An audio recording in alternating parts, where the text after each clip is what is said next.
네, 최근 배우 신은경 씨의 전 2억 소속사가 4천만 원의 이제 부산을 제대로 받지 못했다면서 호소했습니다. 소속사가 좀 악의적인 언론 플레이 한 거다라고 아픈 아들을 방치했다는 보도가 나와 또다시 구설에 올랐습니다. 뇌 안에 사람들이 다 이렇게 태어나면 물이 조금씩 있대요. 지금 생각해보면 이 아이가 저를 살려요. 사실 신은경 씨가 아이를 보러 이혼하고 그게 사실이라면 오지 않았다. 아픈 아이를 팔아서 자신의 이미지를 만드는 거지 않습니까? 긴급 풍문입니다. 배우 신은경 씨가 전 소속사와의 분쟁이 불거지면서 사치 논란에 휩싸였습니다. 어떻게 된 거죠? 신은경 씨가 지금 전 소속사인 엔터테인먼트 소속사 대표로부터 민형사상 소송을 걸린 상태인데요. 이게 사실 민사 소송은 연예계에서 비일비재한 일이긴 한데 형사는 뭐 많은 분들이 아시겠지만 원고 쪽에서 웬만큼 증거 자료가 있지 않고서야 하기 쉽지 않거든요. 지금 현재 이제 신은경 씨 소속사 전 소속사 측의 주장에 따르면은 이미 전속 계약을 하기 전부터 10억 원대 사채 빚이 있었고 국세 7억 원 정도에 쫓기고 있는 상황이었다. 그리고 당시 이제 신용불량자이기 때문에 신은경 씨 이름으로 카드를 낸다거나 뭐 이런 게 불가능한 상황이라서 회사 측에서 뭐 카드를 뭐 준다거나 이런 식으로 하고 출연료나 이런 부분도 되게 많이 상당 부분 도움을 줬다라고 이제 주장을 하고 있는데 전 소속사가 이렇게 주장하는 거에 비해서 이제 신은경 씨 쪽 소속사 측은 약간 유명인 흠집내기다라고 이제 그러면서 맞서고 있는 상황이고 실제로 지금 전 소속사를 상대로 맞고서로 대응을 하고 있어요. 아니 근데 국세 7억 원이 체납됐다는 거는 소득이 한 2, 30억 있었는데 그걸 다 써버리고 거기다 카드비 한 10억까지 생겼다는 거 아니에요? 사채까지? 그러면 돈을 좀 많이 쓰시는 분은 맞는 것 같아요. 일반인 생각했을 때 40억 썼다는 거잖아요. 일단 전 소속사가 그만큼 충분한 증거 자료를 갖고 있고 이 법적으로 제대로 효력이 있는 것이기 때문에 앞으로를 기대해라라고 해놨거든요. 그렇기 때문에 앞으로 정말 어떤 싸움이 펼쳐질지 많은 분들이 좀 근데 지금 이제 신은경 씨가 사실 이런 소송이 돈에 얽힌 소송이 처음이 아니에요. 이전 소속사와도 이와 같은 비슷한 정산 문제라던가 이런 돈과 얽힌 계약 문제가 있었거든요. 어떻게 보면 이게 되게 많이 닮아있는 두 사건이 연거푸 벌어지다 보니까 신은경 씨 이미지에는 사실 배우 활동을 하는데 그렇게 좋은 것 같지는 않고 또 신은경 씨 전 소속사가 이번에 소송을 하면서 했던 부분이 그 형사소송 부분이 명예훼손이었었는데요. 본인이 어쨌든 계속 엔터테인먼트를 하고 이쪽 일을 하는 사람인데 본인의 이미지를 너무 실추하고 전혀 사실이 아닌 얘기를 퍼뜨리고 다녔다. 그렇기 때문에 돈을 떠나서 이 부분과 관련해서 진심 어린 사과를 듣고 싶었다라고 얘기를 했는데 신은경 씨 쪽에서는 이제 제대로 된 사과가 오지 않았고 이런 부분 때문에 그러면은 법대로 하자. 약간 이런 식으로도 서로가 지금 이제 감정은 너무 많이 상한 상태고 아무리 봐도 뭐 단순히 합의점을 찾는 거라던가 뭐 이런 거는 좀 힘들지 않을까 뭐 그런 생각이죠. 그래서 뭐 늘 뭐 이적했던 소속사마다 이런 행동들 때문에 소송이 좀 오갔나 봐요. 늘 좀 증거 불충분으로 그냥 무마되는. 이번이 처음은 아니란 얘기예요. 근데 이번에는 형사가 들어간 거잖아요. 그럼 그 지금 이 불거지고 있는 뭐 신은경 씨의 어떤 그 개인적인 채무라든지 어떤 빚의 그 원천이 뭐예요? 신은경 씨는 이제 예전에 과거에 그 전 남편과 이혼 때 어떤 떠안은 부채가 있다고 그동안에 언론에 언급을 한 적이 있어요. 근데 이제 전 소속사 지금 엔터테인먼트 씨 얘기에 따르면은 그것까지는 자기는 모르지만 그 이후에 그러니까 전 소속사한테 떠안은 7천만 원의 부채를 가지고 시작을 했기 때문에 자기가 지켜본 4년 6개월간 신은경을 지켜본 바에 의하면 좀 사치스러웠다. 분명히 쓰는 돈이 좀 많았다. 이게 이제 전 소속사 주장이고요. 당연히 신은경 씨는 그 반박을 하고 있고요. 신은경 씨 쪽에서는 신은경 씨가 출연을 하고도 출연료를 많이 뭐 일부 받지를 못했고 생활 뭐 최저 생계 유지비 정도의 선에서만 받았다. 뭐 이런 식으로 얘기를 하시고 있는데 신은경 전 소속사 측에서 그러니까 갑자기 증거 자료로 그렇게 그러면 최소 생계 유지비만 받았다면 어떻게 초호화 해외여행을 그동안 다녀올 수가 있냐. 4년 6개월 동안 함께 전속 계약을 하는 과정에 있어서 그동안 해외여행을 여러 차례 갔었고 그중에서 1억 원이 든 하와이 해외여행까지도 갔다 왔다. 이러면서 증거 자료를 이제 언론사에 전체를 배포를 한 상황이죠. 하와이 여행을 1억 원을 주고요? 비행기값? 거예요? 아니 하와이 퍼스트 클래스 타도 1,000만 원 안 나올 걸요? 아니 그게 아니라 호텔 값이 비싸요. 어떻게 쓰면 1억을 쓰죠? 그 호텔이 그 할리우드 정말 유명한 스타들도 절대 DC를 해주지 않는다는 굉장히 유명한 호텔이 있는데 하룻밤 얼마예요? 정확한 금액은 저도 잘 모르겠지만 제가 한번 가볼게요. 갈 수는 있어. 갈 사람 없으면 나랑 같이 가자. 희진아. 아니면 차라리 해외 특집으로 해가지고 하와이에서 한번 풍물샷 찍고 싶다. 그러게요. 예. 제가 마사지는 잘합니다.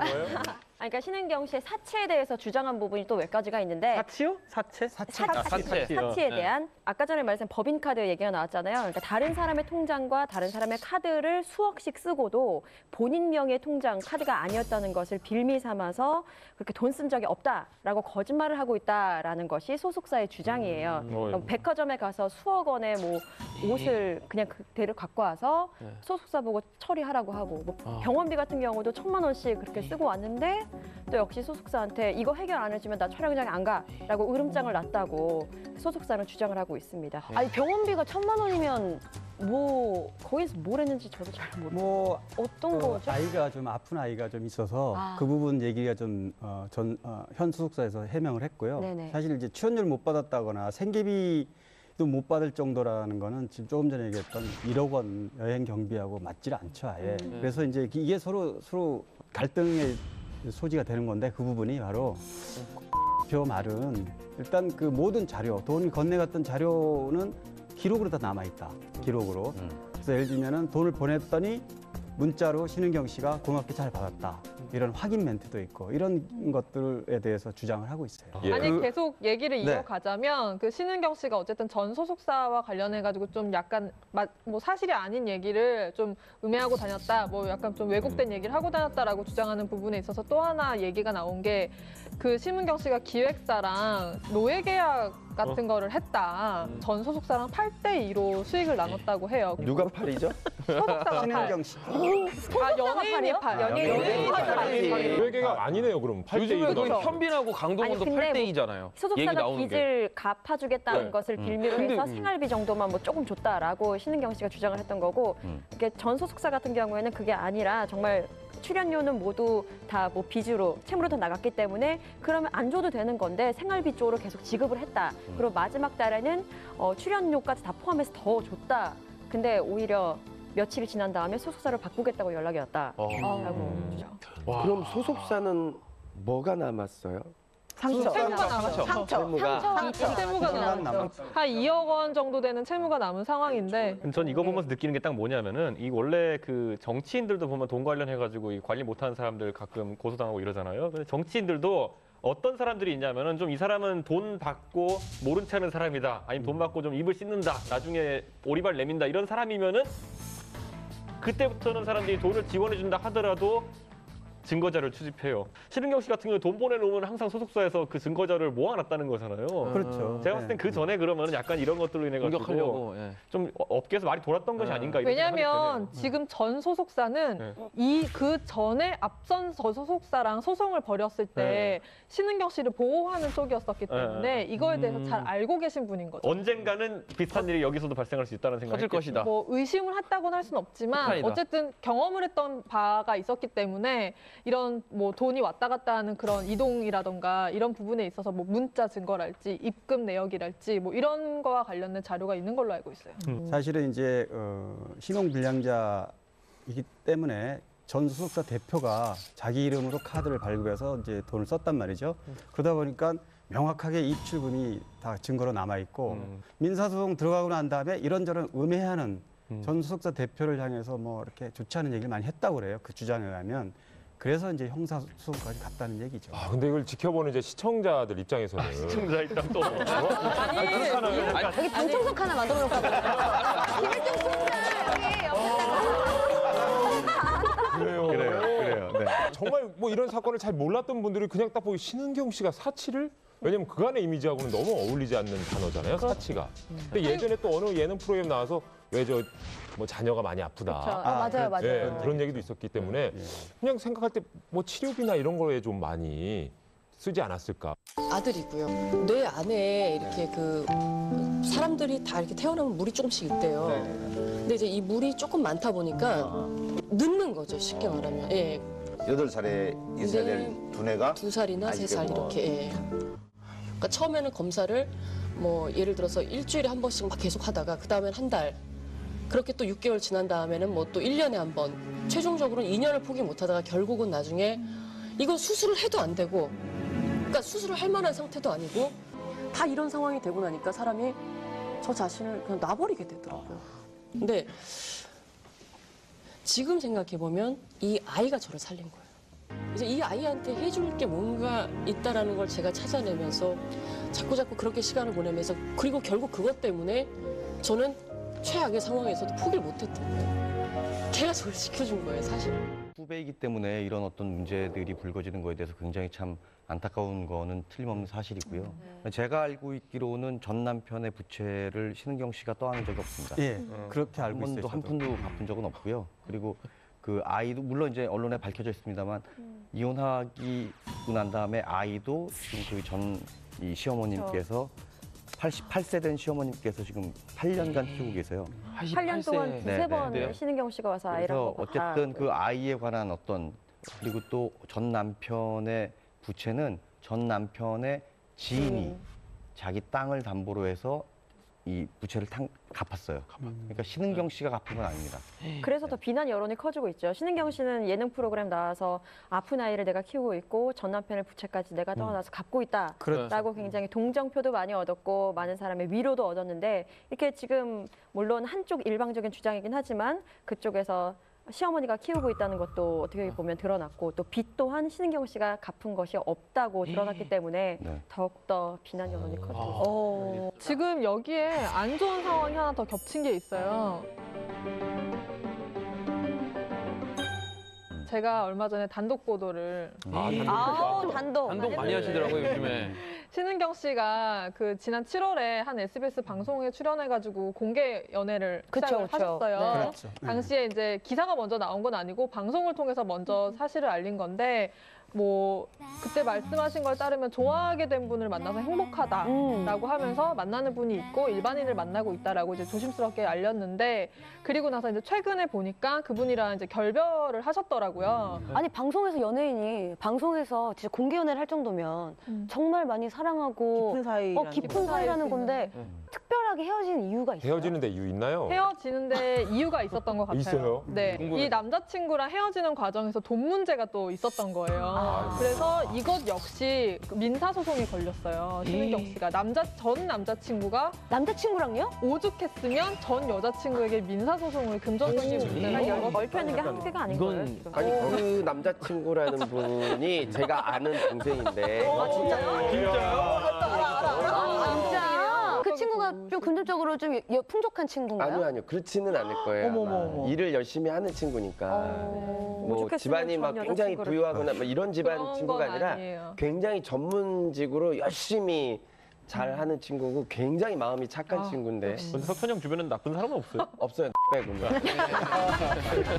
이게 좀 안에 내막을 들여다보면 아주 잠깐 한 몇 개월 정도 텀에 소속사가 없던 기간이 있었어요. 네네. 그때 이제 신은경 씨가 남자친구분에게 좀 도움의 손길을 이제 해서 뭐 같이 일하고 뭐 출연료를 한다거나 뭐 이런 돈 처리하는 부분에 있어서 약간 도움을 요청한 걸로 알고 있고, 그 과정에서의 약간 금전적인 문제가 생긴 걸로 알고 있어요.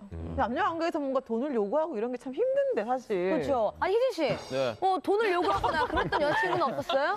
아니, 이걸 왜 지금 순간에 왜 저한테 아니 궁금해서. 그냥 얘기해봐요, 조금만. 그래요. 아니, 예전에 얘기했잖아요. 뭐 그 회사를 차리자, 뭐 엔터 회사 같은 걸 차리자. 그래서 오빠 지분을 절반 회사 차려줘. 절반씩 해서 한번 새롭게 한번 해보자. 돈을 투자해라. 네, 돈은 제가 다 내고. 그러니까. 다 내게 만들고 지분은 절반. 네, 지분을 절반.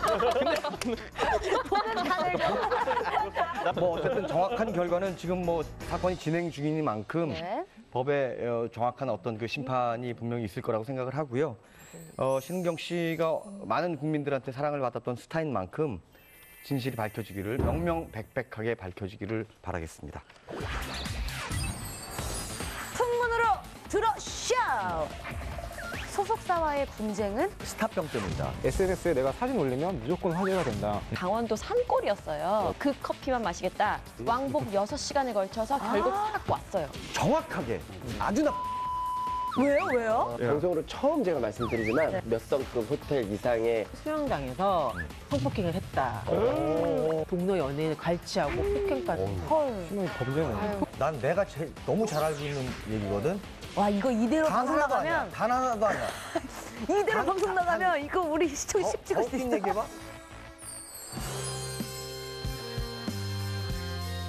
세상을 떠도는 모든 풍문 궁금하신가요? 네. 당신의 궁금증 하나하나 낱낱이 파헤쳐드리겠습니다. 밀착 토크. 풍문으로 쇼! 반갑습니다. 오늘 분위기 굉장히 좋아요. 좋아요. 예. 좋아요. 자, 세상에 떠도는 풍문의 진짜 가짜 취재를 통해 얻은 정확한 팩트로 검증을 해드리겠습니다. 네. 우리 풍문. 죄송합니다.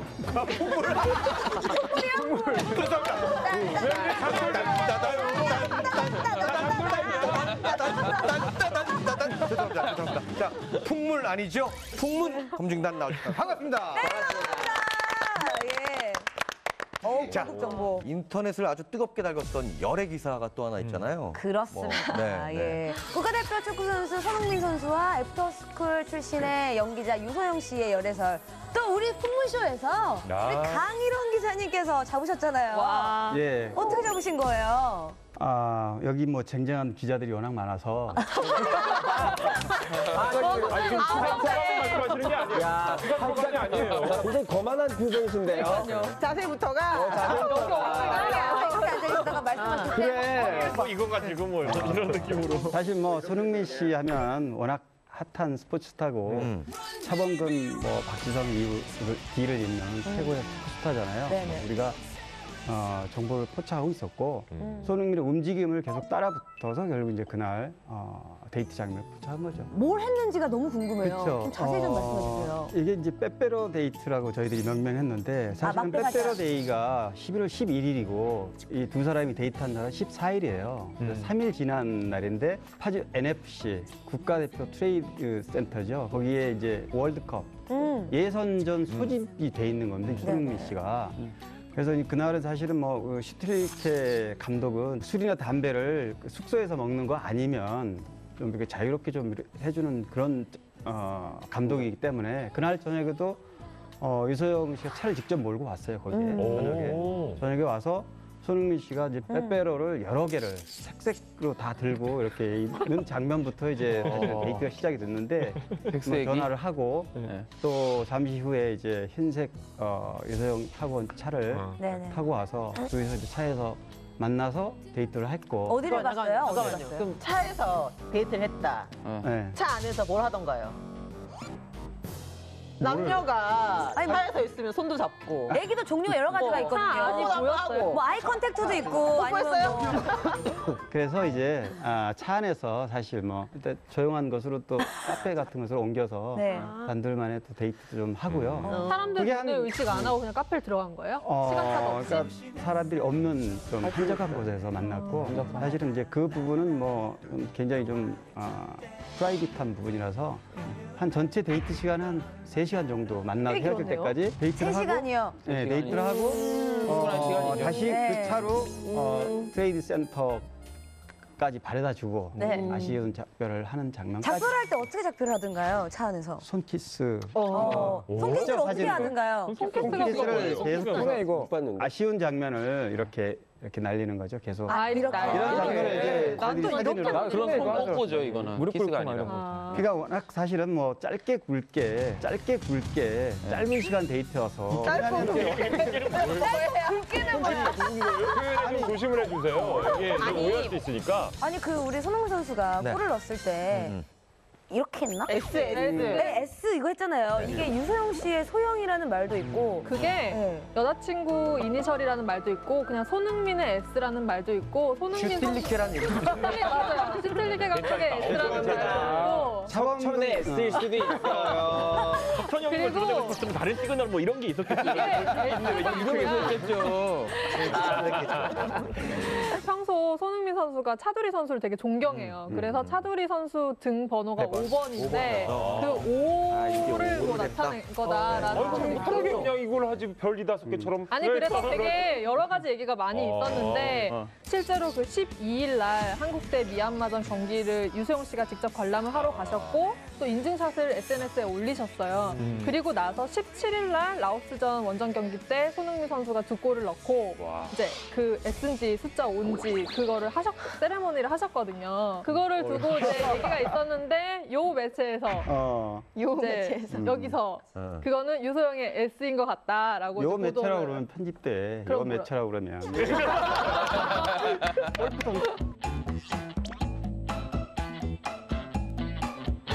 더 팩트에서 전날 그 손흥민 선수랑 유소영 씨 기사 내기 전에 예고 기사를 내셨었잖아요. 그래서 뭐라고 내셨었죠?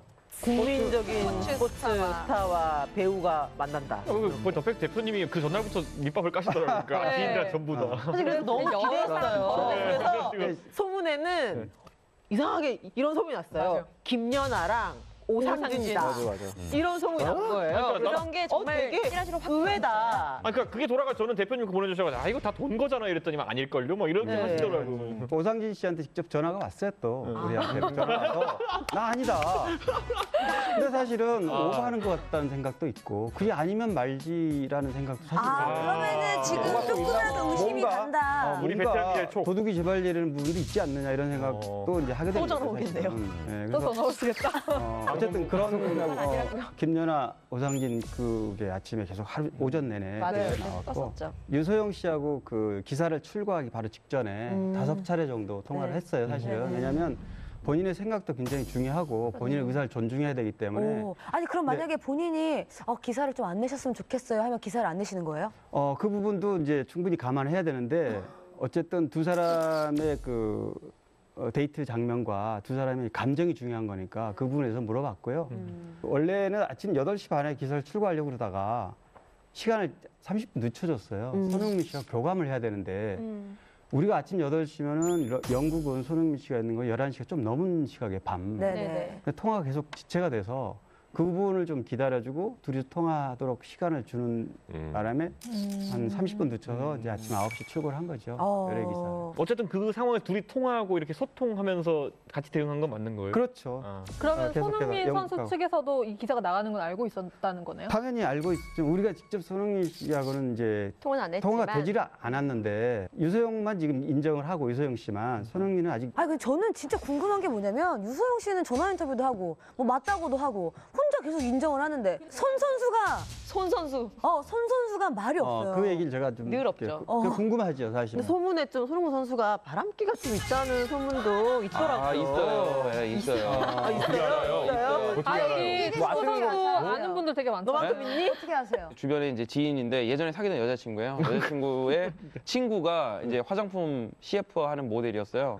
근데 그 모델 친구랑도 손흥민 씨랑 서로 뭐 연락하는 사이였다고 그러더라고요. 근데 그때 연락하고 있는데 갑자기 그때 그 알팔 타고 그 미나, 미나 그 아시죠? 그거 해가지고 그 친구가 되게 막 화가 났었던. 사실 그때 제가 손흥민 선수한테 월드컵 직후에 미나 씨랑 났잖아요. 직전에 제가 그 손흥민 씨 데이트 장면을 목격을 했었어요. 누구랑요? 어떤 일반인과. 오빠. 그 일반인이 제 여자친구, 전 여자친구 친구일 수 있는 거죠. 사실 찍어놨는데 그 다음 날에 바로 출정식이었나 막 그랬어요. 그래서 이걸 어떻게 할까 내보낼까 말까 하다가 그래 이거는 국민의 한 몸의 기대를 받고 있고 이거 한다고 해서 뭐가 이렇게 달라질까 싶어가지고 사진 상태가 안 좋았겠지. 아니요. 저 영상으로 찍어놨어요. 영상으로 찍어놨는데 그래서 안 냈는데 경기 끝나고 한번 지켜보자 했는데 경기 끝나고 미나 씨랑 스캔들이 났죠. 그러니까요. 깜짝 놀랐어요. 근데 자꾸 미나 씨 얘기를 하는데 사실 개인적으로 저는 그 미나 씨의 약간은 억울한 입장을 저는 좀 알고 있는 상태예요. 또 상담하고 있구나. 아니 그게 아니라 데이트를 시작도 안 했는데 그냥 연락 몇 번 하고 그냥 밥 먹자 그래서 밥 먹고 한 정도인데 손잡지 않았나요? 맞아요. 갑자기 잡았던데? 아니 꽃 주고 막 이랬어. 자 밥 먹다가요 밥 먹고 이러면 이렇게 가다가 이렇게 할 수도 있어요. 안 하시는 분 아니잖아요. 없어요. 밥 먹었어요. 네, 내가 없어요. 여기서 찍었다님 이러고 혼자 가요. 이러면서 없어요. 없어요. 남녀 관계 그래 되지 않고. 아니 손이 참 이쁘대 이러면서 잡을 수 있잖아요. 손톱 빠지는 거예요 이렇게 밥 먹다가. 걸어갈 때 둘이 손잡았잖아요. 걸어갈 때 작년에 그 미나 씨하고 걸스데이 미나 씨하고 손흥민 씨 데이트 장면도 사실은 더 팩트가 찍었어요. 한 번 더 광고하시네요. 정말. 손잡고 데이트하는 장면이 그대로 다 돼 있고 지금 되게 팩트예요? 꽃다발 완전한 팩트죠. 그래서 또 우리 그러니까 지금 우리 쟁점이 손흥민 선수가 예를 들어서 데이트했다라는 게 잘못된 건 아니잖아요. 그럼요. 젊은 나이에 충분히 네. 연애할 수 있고 그렇게 한 건데 이제 이게 너무 이제 이슈화가 되다 보니까 이 전 여자친구도 다시 또 올라오고 그러면 이 전 여자친구분은 얼마나 스트레스를 받으시겠어요. 그럼요. 지금 현재가 중요한 것 같아요. 유소영 씨가 궁금해요. 유소영 씨가. 네. 자, 이렇게 되면 사실은 우리 손흥민 씨의 새로운 여자친구로 알려진 우리 유소영 씨에 대해서 궁금하지 않을 수 없는데. 실검이 계속 올라가죠. 네, 네. 저는 뭐 잘 알고 있습니다. 왜냐면 제 학교 후배이기도 하고. 그래요? 우리가 알기로는 애프터스쿨 원래 멤버였죠. 맞아요. 그 지금 유희 씨, 나나 씨 뭐 이런 분들이 속해져 있는 애프터스쿨 전 멤버였는데 당시에 이제 뭐 학업 문제도 있었고 네네. 연기 활동에만 전념하고 싶다 뭐 이런 이유로 탈퇴를 하고 현재는 연기 활동만 하고 계세요. 최근에는 전 그 그룹 멤버였던 유희 씨랑 그 SBS 상류사회도 같이 출연을 했고 드라마 쪽에서는 왕성하게 활동을 하고 계신 분이죠. 그러게. 아니 근데 유소영 씨가 굉장히 매력 있으신가 봐요. 이전에 또 열애설이 한 번 더 있었잖아요. 롯데자이언츠의 심수창 선수 그리고 이번에 이제 손흥민 옛날에 선수. 공개를 하지 않았어요? 아니에요. 이번에 처음이에요. 공개 연애는. 인정한 적이 없어요. 그 전에. 네. 아니 그래서 스포츠 선수들이 우리 유소영 씨를 좋아하는지 아니면 우리 또 유소영 씨가 스포츠 스타들을 좋아하는지 스포츠 킬러. 둘 다인가? 가겠어. 유소영 씨 하면 딱 베이글녀 같은 느낌이 딱 그쵸. 들어서 베이글녀. 예뻐. 정말 좋아하실 것 같아요. 예쁘고 섹시하고. 그리고 워낙 애교가 네. 많으신 성격인 것 같아요. 근데 제가 듣기로는 손흥민 선수 아버님이 또 그렇게 엄하시다고 들었거든요. 아 그래요. 그러니까 아직까지는 네가 연애할 나이가 아니다. 맞아요. 지금 열심히 뛰어라 막 이렇게 좀 엄하게 하신다는데도 지금 벌써 열애설이 2번이에요. 예, 맞아요. 아버지가 손흥정 씨라고요. 프로축구 선수예요. 아, 네. 지금 춘천 출신이죠. 그렇죠. 춘천 FC 유소년 축구단 감독이고 현재 프로축구 선수여서 사실 손흥민 씨가 문전에서 골대시하고 그 기계적인 몸동작 하는 거는 다 아버지가 굉장히 혹독하게 훈련을 시킨 덕분이고 아버님 지금 말씀하신 대로 굉장히 엄격하고 특히 여자 만나는 거에서 굉장히 그 완고했기 때문에 여성들과 데이트하는 부분에 대해서는 오히려 엄하니까 더 약간 그런 걸 탁 터지면은 있긴 다 있어요. 있던 게 하지마 그러면 더 하고 싶지. 자, 어쨌든 뭐 두 분 다 굉장히 유명하신 또 국가대표 선수고 또 연기자고 하다 보니까 우리 그 세간에 어떤 화제가 있는 건 뭐 틀림없는 사실입니다만 우리들이 뭐 그냥 예쁘게 맞아요. 잘 봐주는 그건 잘 나오면 좋죠. 진짜. 그럼요. 네. 두 분 아무쪼록 예쁜 사랑 하시고. 그러게요. 예. 네네. 공진 씨는 25년 동안 이렇게 생활하시면서 네네. 또 우울함이나 불안감 같은 거 느껴보신 적 없으세요? 있죠. 있으시죠? 있어요. 네. 바로 오늘의 주제입니다. 스타의 화려함 속에 감춰진 그늘. 마음의 병. 네. 빠밤. 우울하게는 아닌데. 마음의 병이에요. 오늘의 근데 주제입니다. 사실 네. 그간 그 마음의 병 때문에 연예계도 안타까운 사건들이 굉장히 많이 있었죠. 그렇죠. 마음의 병이라는 것이 어디 뭐 비단 스타뿐만이겠습니까? 네. 현대를 살아가는 우리 모두가 마음의 병 혹은 어떤 정신 질환을 앓고 있다고 하잖아요. 어떻게 말씀을 그렇게 잘하세요? 왜요? 아니 그렇게 현대인들 뭐 마음의 병 이렇게 멋있어 보이시잖아요. 현대인. 아니 근데 왜냐? 우리 다 현대인이에요. 예. 아니 그래요. 그 말씀이 너무 멋있으셔가지고. 감사합니다. 어쨌든 뭐 막간으로 감사합니다. 네. 예. 자, 스타일 풍문 지금부터 하나씩 공개를 해보겠습니다. 첫 네. 번째 풍문 뭔가요? 정영돈 방송 하차 불안장애 아닌 다른 이유 있다? 빠밤. 다른 이유가 있다고요? 이거 진짜 센데요? 다른 이유가 있다라는 얘기가 들리는데 여기에 대해서 혹시라도 들어보셨거나 아는 바가 있으신 분은 앞에 계신 풍문 등을 켜주시기 바랍니다. 있어요. 이 분들 아실 것 같은데. 자, 우리 풍문 등을 켜신 분이 총 4분인데요. 한 번씩 들어볼까요? 우리 준석 씨. 최근에 사건이 이제 엮인 게 있잖아요. 예를 들어 프로야구판에서는 도박 때문에 이제 선수들이 뭐라 해야 될까요? 좀 팀에서 배제되고 이런 일이 있으니까 사람들이 그거랑 연관지어가지고 지라시 같은 게 돈을 그런 게 아니냐. 왜냐면 어떻게 처음에 나왔냐면은 야구 선수도 여기가 끝이 아니다 했어요 처음에는. 그렇죠. 야구 선수 이거 외에 더 있다. 뭐 7명, 8명 더 있다라고 처음에 나왔었고 그리고 공교롭게도 그 명단에 이름 올랐던 사람 중에서 실제로 다음 시즌에 좀 아파서 쉬겠다라고 하는 사람들이 나오면서 이게 실제 리스트가 맞는 거 아니냐 이렇게 돌기도 했고요. 거기에 덧붙여서 이제 그러면 하나 또 붙었던 게 뭐냐면은 이 처음에 도박자금 빌려주고 하신 분들이 선수들한테만 빌려준 게 아니다라고 얘기가 나왔어요.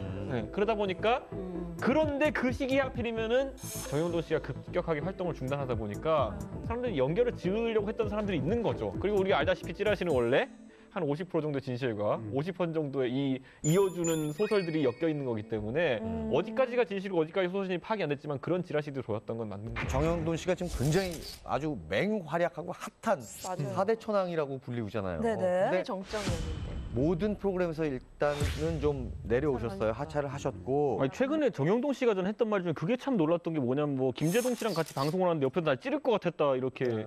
아우 진짜요? 그러니까 근데- 전혀 맥락이 없는 불안이죠. 그러니까 김재동 씨가 왜 사람을 찔러요 애초에. 그러니까 안 되는데 본인은 그 불안감을 느끼고 있다는 그런 거 아니에요? 공포증은 저도 있어요. 환공포증이라고 동그란 거 이렇게 많이 모여 있으면 지금 이런 건 말고요. 정영돈 씨가 아까 얘기했던 많이 말고. 아이 왜 그래요? 잠깐만요. 일중 씨랑 저랑 한 방을 쓰고 있습니다. 불안해하더라고요. 왜요? 동그랗잖아.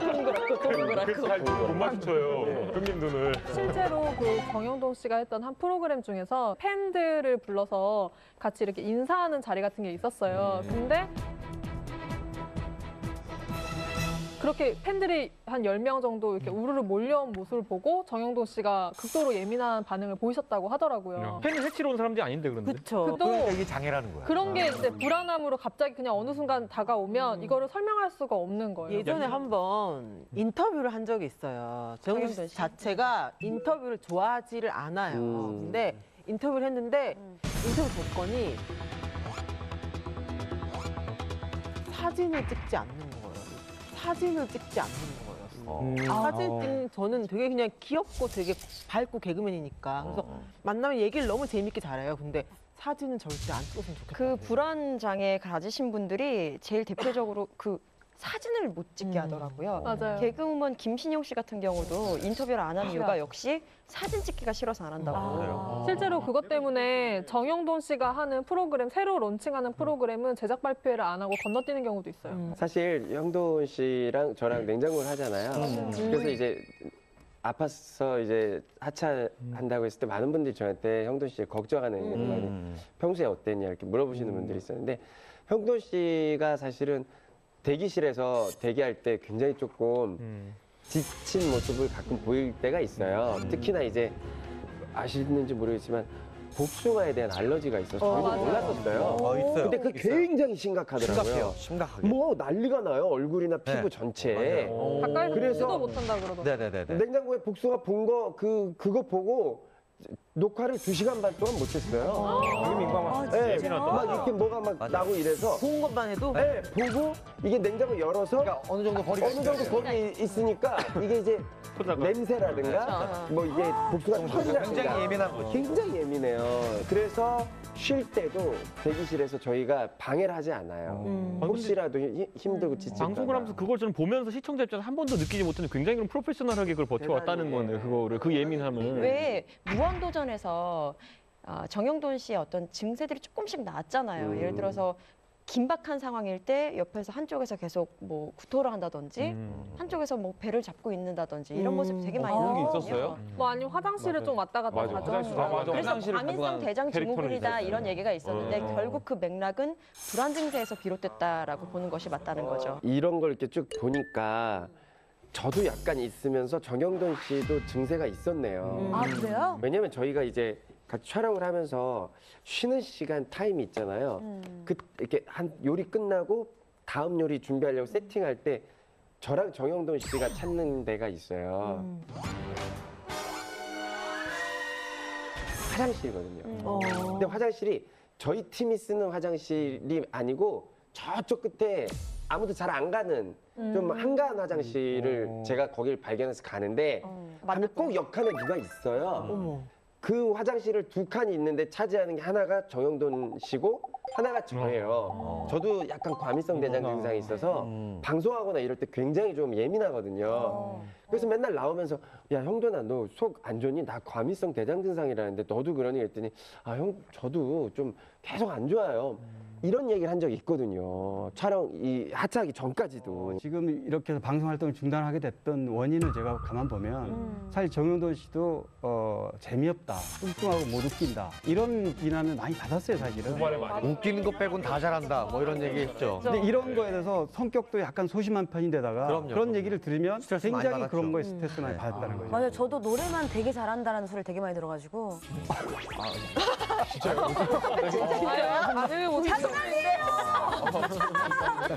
저 같은 경우도 일반 시청자 입장에서 저는 좀 또 시청자.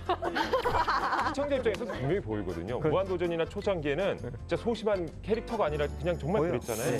소심하고 약간 소극적이고 그거 자체가 캐릭터인데 어느 순간 약간 알을 깨듯이 뭐 지디한테도 패션에 대해서 막 이제 막 맞아. 먼저 막 얘기를 자신감 하고 있게. 자신감 있게 그래서 아 저분이 알을 깼구나. 근데 원래 성격은 그게 아닌데 일부러 저렇게 하려면 분명히 그에 따른 스트레스는 있겠구나라는 생각을 했었어요. 업계에서는 그런 얘기도 있어요. 정영돈 씨가 이제 혼자 활동하면은 본인이 이제 자기 페이스에 맞춰서 적절히 거절할 거는 거절하고 그렇게 조절을 했었을 텐데 이제 소속사에 들어가면서 그런 관계들이 좀 얽히면서 뭐 거절할 수 없는 일정들이 좀 생기고 이러면서 많이 힘들어했다는 얘기가 있거든요. 근데 사실 정영돈 씨가 FNC랑 계약을 하고 늘어난 프로그램은 2개 정도밖에 안 되거든요. 유재석 씨가 뭐 활발히 활동하지만은 크지만은 같이 영입한 사람 중에 또 노홍철 씨? 한 분만 이런 게 아니니까 오히려 그 정영돈 씨한테 더 부담이 왔을 거라는 생각은 전 들긴 들거든요. 정영돈 씨가 하차한 게 노홍철 씨 때문이다 이런 얘기도. 왜요? 그러니까 뭐냐면 지금 이제 무도에서 노홍철 씨를 복귀를 시키려고 하고 있고 그런 움직임이 있는데 정영돈 씨가 이제 잠정 하차를 하면서 그 공백을 자연스럽게 노홍철 씨가 메꾸고 나중에 다시 합류해가지고 완전체가 합류하면서 되겠다. 7인 체제를 다시 만든다 이런 이야기인데요. 근데 이게 이건 너무 그렇다.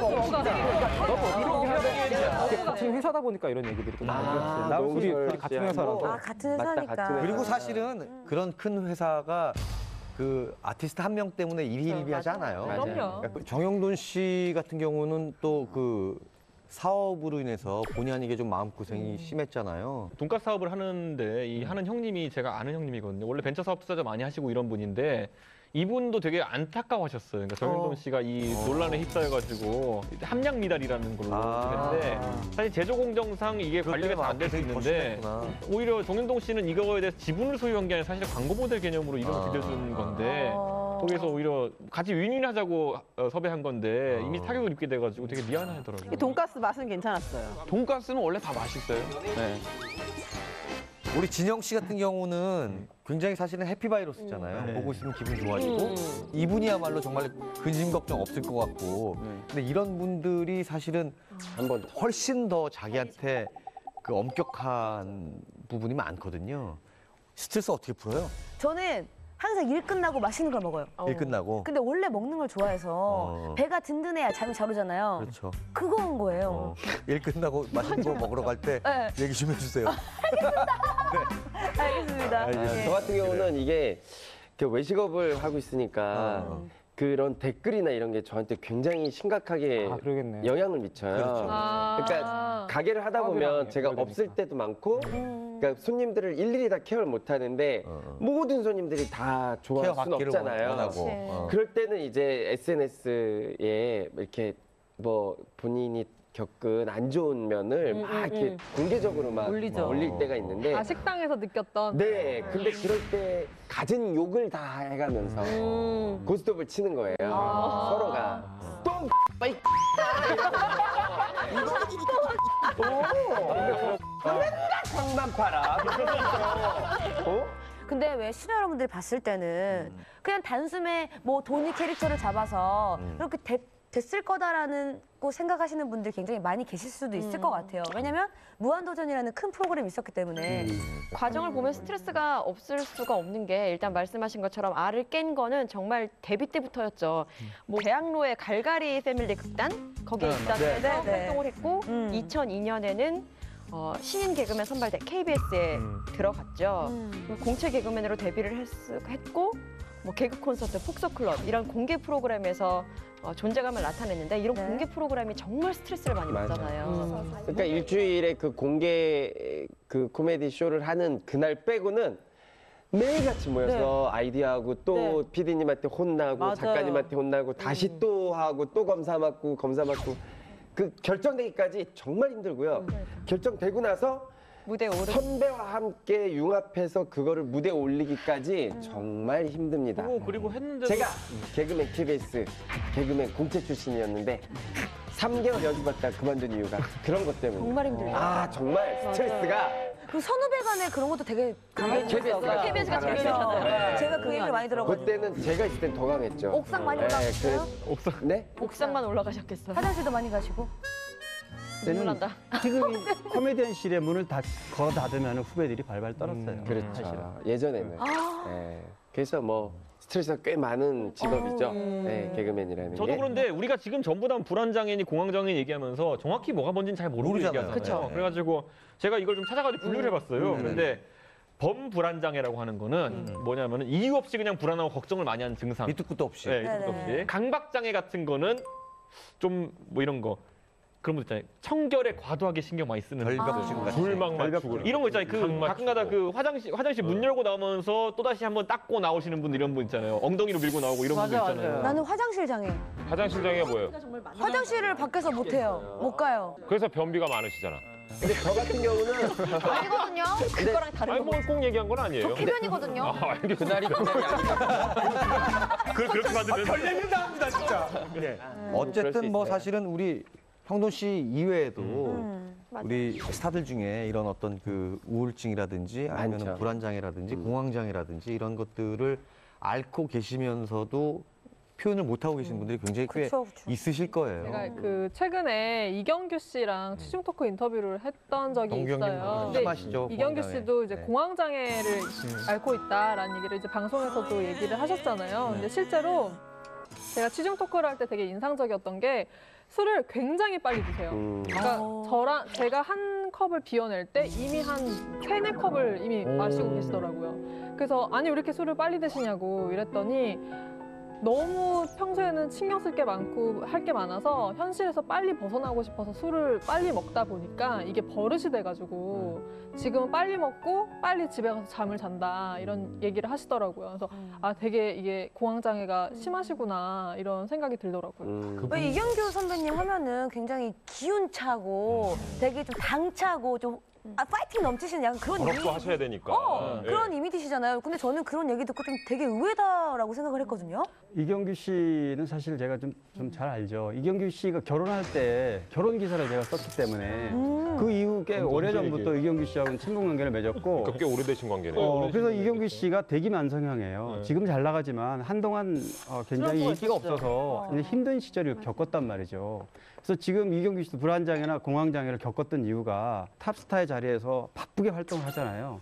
그래서 그런 강박증이나 언젠가 내려갈 수 있다는 이런 게 굉장히 강했던 것 같고 사실 전에 만났을 때 얘기하는 걸 보니까 이 공황장애가 생각보다 심각하더라고요. 이게 고층에 있으면은 뛰어내리고 싶은 충동을 일는데요.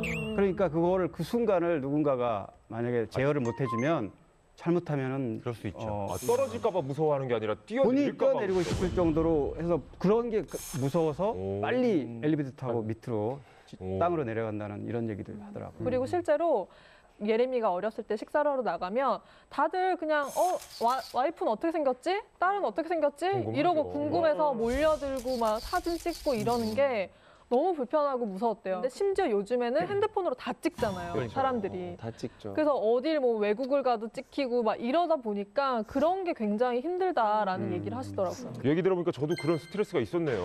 있었어요? 저는 이제 퇴사하고 댓글이 좀 많이 달렸어요. 되게 힘드시구나. 제 대부분 그러니까 지금 울려고 해요. 울려고 해요. 전부 제 걱정들이었어요. 너 뭐 먹고 살래? 정말 저를 그렇게 걱정해 주시는 거예요. 근데 제일 기억에 남는 건 정말 기분 좋았던 댓글은 전현무보다 잘생겼고 오상진보다 웃기면 된다. 이거였어요. 그래서 자신감을 얻었어. 근데 그 반대 댓글이 야 근데 나갔는데 전현무보다 못 웃기고 오상진보다 못생기면 너 어떡할래? 어머. 오 그게 진짜 아, 최악의. 근데 저도 봤어요. 그 기사를 지금 어디에 봤는데 근접한 거예요 지금? 그 김일중 아나운서 뿌리 선언 그래가지고 저도 모르게 거기다 댓글을 달았어요. 뭐라고 댓글 달았어요? 중에 하나였어요? 그리고 사실 저는 뭐라고 달았어요? 응원했어요. 그냥 김일중 악플했어요. 악플 안 달았죠. 네. 우리 그 팀인데 같은 팀인데 그래서 저도 뭐 김일중 씨 뭐 잘생기고 뭐 현빈 닮아서 잘 될 것 같습니다. 라고 했는데 댓글을 올렸는데 바로 비공감이 달리더라고요. 지능형 안티네. 지능형 안티야. 네. 현빈 닮았다고 올리면 안 되지. 그리고 저도 제 기사에도 제가 댓글을 달아요. 실제로 이희진 씨 화이팅 하고 막 제가 네. 좋더라고요. 자, 하나 물어보죠. 정확히 하시는 일이 뭐예요? SNS 중독자인데. 알겠어요. 제가 커밍아웃 전에 약간 그런 장애가 있었던 것 같아요. 좀 마당발이라는 별명을 얻었잖아요. 그게 왜 그러냐면 저에 대한 뒷얘기를 못하게 다 잘하는 거야. 내 주변 사람들한테 다 친하게 지내야 내 뒷얘기를 못하는 거죠. 저에 대한 그 그래야 정체성에 마음이 대한. 편한. 그때는 정말 저 사람들이 날 쳐다만 봐도 저 사람들이 나를 욕할 것이다라고 생각을 해서 정말 이게 집에 들어오면 나가기가 싫고 막 그랬던 시절이 좀 많이 있었던 것 같아요. 지나고 나니까. 너무 힘들었네. 그러다가 뭐 한강 다리도 찾기도 하고 뭐 이랬는데 내가 언제 갈지 모르지만 최선을 다해서 사는 게 후회 없는 삶이다라는 생각에 다 내려놓고 다시 출발하니까 마음이 좀 편하더라고요. 예전에는 우리가 정신과 진료를 받는다고 하면 굉장히 이상한 눈으로 봤잖아요. 지금은 안 그래요. 맞아요. 지금은 사실은 카운슬링도 그렇고 이 상담 받고 적절하게 예를 들면 자기 증상에 맞춰서 약물 치료를 해야 되는 것들도 있는 병행을 해야 되는 부분들인 거고요. 우리 정영돈 씨 제가 개인적으로는 팬인데 방송 복귀 빨리 하셨으면 좋겠고 어떻게 가능할까요? 정영돈 씨는 이제 본인 귀책 사유로 활동을 중단했기 때문에 아마 바로 복귀하기는 쉽지 않을 거예요. 예상은 대개 한 빠르면 6개월, 빨라야 최소 1년은 갈 거다. 뭐 소속사에서도 그 정도는 다 양해를 하고 있는 것 같고 지금 분위기가. 그래서 지금 몇몇 프로그램은 정영돈 씨가 다시 돌아올 때까지 임시로 방편으로 한다고 이렇게 밝히기도 했는데 현실적으로는 아마 그게 어려울 거예요. 근데 대신 그게 있잖아요. 자기가 돌아온다 하더라도 물론 정현동 씨 같은 어떤 뛰어난 인재는 러브콜은 돌아온다면 엄청 많이 받을 거 아니에요. 근데 내가 가진 원래 위치로 돌아가고 싶다. 이거는 잘 될지는 한번 지켜봐야 되는 거 아닌가? 사실 멈추면은 넘어지는 자전거 같은 거예요, 스타는. 일단 정상이 있을 때는 내려가기가 쉽지 않은 거예요. 그런 상황에서 정영돈 씨가 모든 걸 내려놨단 말이죠. 그러니까 굉장히 심각한 상황이라고 봐야죠. 그동안 못 챙겨준 거가 너무 미안해서 제가 문자를 남겼어요. 그래서 그냥 읽고 그냥 답 안 와도 그냥 괜찮다 싶었는데 답이 왔었습니다. 그래서 형 너무 걱정해줘서 고맙고 정말 모든 분들한테 미안하다고 제가 빨리 치료하고 그리고 웃는 얼굴로 다시 건강하게 보자고. 그래서 저는 굉장히 이제 좀 쉬고 빨리 쾌유를 해서 다시 방송에 복귀하기를 빌었죠. 그 전까지는 그 자리들을 다 내가. 알지 형돈아? 사랑해. 진짜 이거는 문어에게 생선을 맡기는 꼴이라.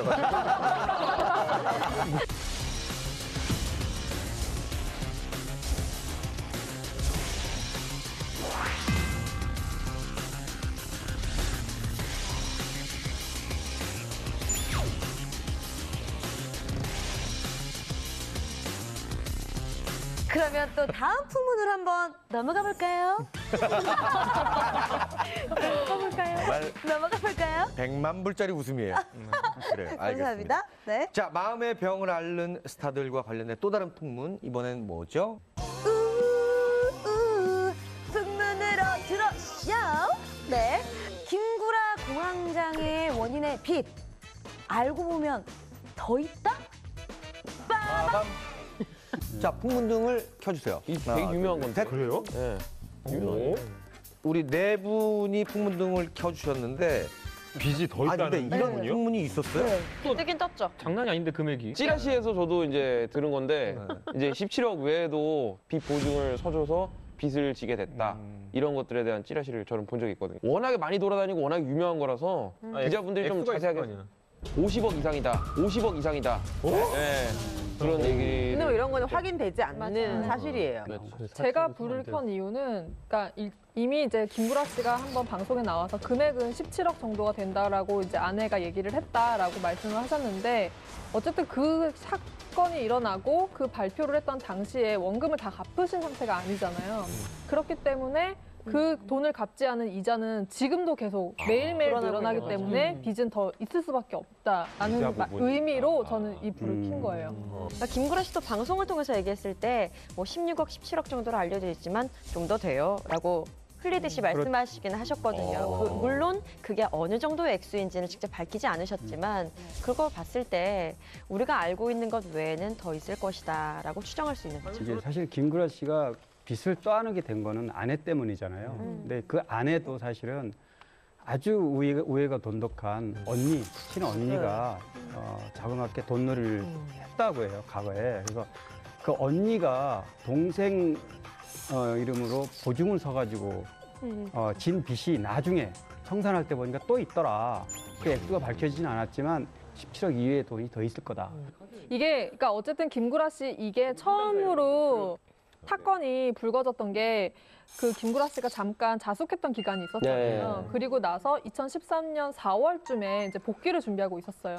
근데 그때쯤에 어느 날 이제 친구분에게 전화가 왔대요. 너네 아내가 우리 가족한테 돈을 200~300씩 몇 번을 빌려갔다. 근데 갚지 않았다. 라면서 전화 한 통을 받으면서 아내가 이런 채무가 있다라는 거를 그때 아신 거예요. 그래서 그때 이제 얘기를 듣고 아내한테 물어봤더니 처음에는 아내분이 9억 7천 정도가 채무가 있다라고 말씀을 하셨대요. 근데 그리고 나서도 더 있는 거 없냐, 너 얘한테는 안 빌렸냐, 쟤한테는 안 빌렸냐라고 물어봤을 때 아니라고 계속 그랬는데 또 어느 날 보면 결국 얘한테도 전화가 와서 채무가 있었다, 돈을 달라 이런 식의 전화가 와서 왜 거짓말을 했냐라고 했더니 너무 미안해서 그랬다고 하더라고요. 그러니까 처음엔 겁났겠고. 처음에는 겁도 나고 남편한테 말하기도 그렇고 그래서 김구라 씨가 방송에서 그 아내분이 그 교통 위반 같은 걸 많이 해가지고 딱지를 많이 떼서 집에 30~40만 원 벌금이 온다 이런 얘기를 하신 적이 있어요. 근데 그게 알고 봤더니 너무 그 채무에 시달려서 하루에 너무 많은 금액을 갚아야 할 때는 여기저기 돈을 빌리러 다니시느라 빨리 너무 이게 정신이 없었던 거예요. 그래서 넋이 나간 상태여서 알고 보니 다 그게 연관이 돼 있었던 거예요. 근데 김구라 씨도 방송에서 한번 말씀을 하셨지만 너도 나한테 1순위가 아니고 나도 너한테 1순위가 아니어서 이거를 서로가 먼저 얘기를 하고 합의점을 찾고 해결을 해나갔으면 좋았을 텐데 이거를 좀 작은 돈이었을 때 이걸 막았으면 훨씬 좋았을 텐데 아내도 다 얘기를 말을 못하고 이런 부분이 좀 미안한 부분도 있고 안타까운 부분도 있고 답답한 부분도 있었다라는 얘기를 하시더라고요. 근데 어쨌든 그 금액이 불고 불어서 방송에서 이제 한 여름쯤이었나 이제 말씀하셨던 금액이 17억 원 정도가 된 거였고 근데 어쨌든 사채까지는 아니었고 다 지인이라던가 방송 관계자라던가 김구라 씨 얼굴 보고 믿고 이제 빌려주신 분들이 많아서 그런 분들한테는 이제 말씀을 드리고 이제 갚아 나가기 시작했고 김구라 씨는 그래도 신용불량자가 아니시니까 뭐 은행을 통해서도 이런 걸 도움을 많이 받으신 걸로는 알고는 있는데 어쨌거나 기사가 떴기 때문에 이제서는 사람들이 내 돈도 지금 갚아줘. 내 돈 먼저 갚아줘. 이런 전화가 사실 올 수밖에 없잖아요. 그러면서 또 스트레스를 받은 부분이 있다라고 하더라고요. 아니, 저는 상식적으로 제가 그렇게 큰 돈을 안 빌려봐서 그런지 모르겠지만은 김구라 씨를 보지 않고 김구라 씨가 모르는 상황에서 김구라 씨 아내에 대해 가지고 수십원 빚보증이라는 서준다는 게 말이 돼요, 그게? 그러니까 김구라 씨를 알기 때문에 믿고 맡긴 거죠. 그렇죠. 아니, 그러니까 김구라 씨 오히려 아는 분이면은 네. 아, 야, 김구라 씨 내가 우리 그 재수 씨가 와서 돈을 빌려달라고 하는데 이거 알고 있냐 정도 물어볼 거 아니에요. 그래서 그걸 뒤늦게 전화를 받고 서운해하셨다는 얘기를 하셨죠. 보면은 그리고 이게 제1금융권이나 제2금융권 아니더라도 사채 같은 데 가면요. 10억, 20억은 그냥 우습게 빌려줘요. 아니 그 아내분이 돈 빌리신 분들 중에 방송계 인사분도 그렇죠. 계셨다면서요. 맞아요. 그 방송계 인사들은 아 김구라 씨 얼굴 보고 빌려줬다. 그런데 이거 뭐 받지 못하게 되면서 이것 또한 그 사람 빌려준 사람 입장에서도 굉장히 서운한 부분이 된. 실제로 그 김구라 씨가 그런 말씀을 하셨어요. 내 성격은 공황장애를 걸릴 성격이 아니다.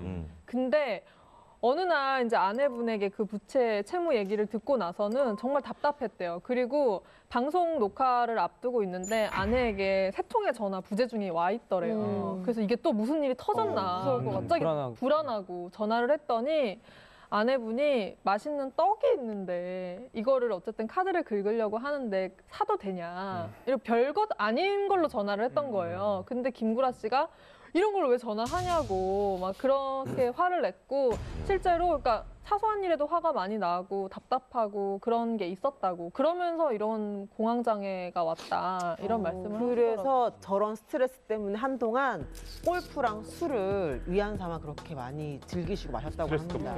네, 그래서 어느 날은 중국으로 가는 비행기 그때도 골프를 치러 가신 거예요. 근데 비행기 안에서 겪어보지 못했던 우울증이 온 거예요. 이렇게 커피를 들 수 없을 정도의 우울증이 왔다고 합니다. 그런 게 갑자기 오는 건가 봐요. 네. 아니, 근데 김구라 씨 같은 경우 그 알려지기 전에 이미 7개월 정도 그 아내 문제 때문에 스트레스를 받고 있던 와중이었었고 거기 이미 스트레스를 잔뜩 받은 상태였기 때문에 순간적으로 공황장애가 급격하게 온 거죠. 김구라 씨의 공황장애는 비 때문에 공황장애 오겠어. 이거 하다가 공무수 하다가 공황장애 오겠어. 갑자기 정신 기절이 오셨는데